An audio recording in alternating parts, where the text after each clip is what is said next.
Hi, in this video, I will show you how to connect Xempire to Binance.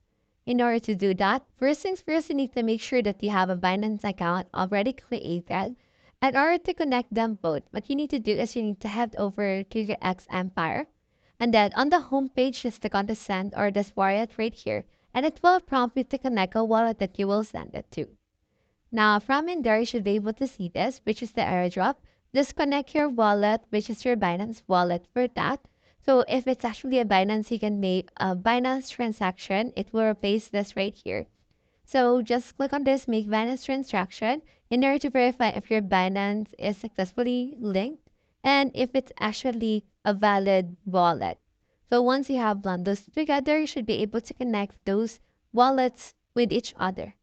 So I hope this video helped you to connect Xempire to Binance. Hope we helped.